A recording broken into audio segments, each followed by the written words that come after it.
According to a new IGN report posted on October 20th, we're getting a full Resident Evil 0 remake, and it's apparently set for release in 2028. It's unannounced for now, but the details are starting to leak out, and honestly at this point, Capcom's remake streak is just like crazy right now. So the story broke out the IGN verified reports from a well-known Resident Evil insider, Dusk Golem, who said Capcom's been working behind the scenes on multiple remakes, including Resident Evil Code Veronica and now Resident Evil 0. Both are supposedly deep in development, and IGN even mentioned that Code Veronica's remake might drop in early 2027, with 0 following a year later.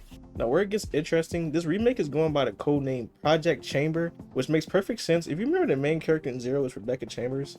Even better, the actor John McLaren, known for voicing Star-Lord in Square Enix Guardians of the Galaxy, is reportedly doing performance capture for it. That detail popped up on his Beyond Capture Studios resume, which lists an upcoming AAA game tied to Capcom. And that's where fans started putting 2 and 2 together. Capcom's been using Beyond Capture Studios for the last few big projects, including Resident Evil 4 Remake and Street Fighter 6. So it lines up almost perfectly, but the Capcom remaking it actually makes sense. They've been systematically rebuilding their franchise from the ground up for newer hardware, and Zero's last piece before the timeline loops back into Resident Evil 1, it looks like they're cleaning up the whole series one remake at a time. The new remake is reportedly going to expand the original story, adding new scenes, rework cutscenes, and likely deeper character moments. IGN mentioned it'll flesh things out like Capcom did with Resident Evil 2 and 4 remakes. One of the big rumors is that the train sequence, which was already iconic, will get a much larger role around this time. But of course, everybody's not hyped about it. You got fans on social media saying Capcom's doing everything but giving us Code Veronica remake. There's been a long running request, and while IGN confirmed it's also in development, it's second in line, so naturally people are getting a little loud about it. It's kind of ironic though.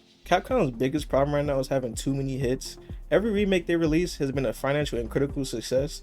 Resident Evil 2 remake sold over 12 million copies. Resident Evil 4 remake broke 6 million in under a year, and even Resident Evil 3 made Capcom a ton of money, so yeah, they're sticking to what works. Still, it's wild that we might be waiting until 2028 for this one. That's 3 years after Resident Evil Requiem, which Capcom just announced for February 27, 2026. Perfectly timed for the series' 30th anniversary. IGN described Requiem as a send-off for some of the series' long-running storylines, especially around the Umbrella Corporation in Raccoon City. And that makes the timing kind of interesting because if Requiem is a good goodbye to the old timeline, then these remakes could be set up as some sort of era reset for the franchise, keeping the nostalgia alive while also giving Capcom freedom to reinvent the next phase. And honestly, Resident Evil 0 is perfect for this type of revival. It's not a fan favorite, but it's got the bones of a great story. Claustrophobic settings, mystery, survival tension, all of that modern horror stuff that fans love. Capcom just needs to modernize the pacing and gameplay, and they can easily turn this to another critical win. The other side of this is how Capcom's handling the development pacing. Between Resident Evil 9, Requiem, Code Veronica, and now 0, that's 4 major projects all running within a 3-year window.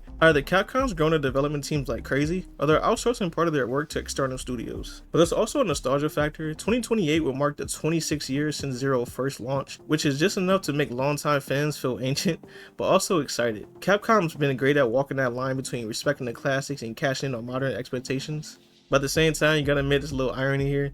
Capcom's been giving every single Resident Evil game the deluxe remake treatment, except the one people have been yelling about for years, Code Veronica. Fans are probably just sitting there like, bro, how are we last? But maybe that's the point. Capcom knows how to control the hype, so dropping Code Veronica right after 0 might end up being our smartest move yet, because by then everyone will be starving for the next nostalgia hit. But it's actually crazy how Resident Evil has been lasting this long, so many years of Resident Evil, man. It's actually crazy. I remember my first Resident Evil game was Resident Evil 4. I played it back on GameCube. Man, just to see the genre in general just make it this far, I'm actually excited. So let me know what you guys think about the remakes and the next phase of Resident Evil. Hopefully they don't kill off Leon, but let me know what you guys think. It's your boy Memories. Like, comment, subscribe. Catch your boys next time. Peace.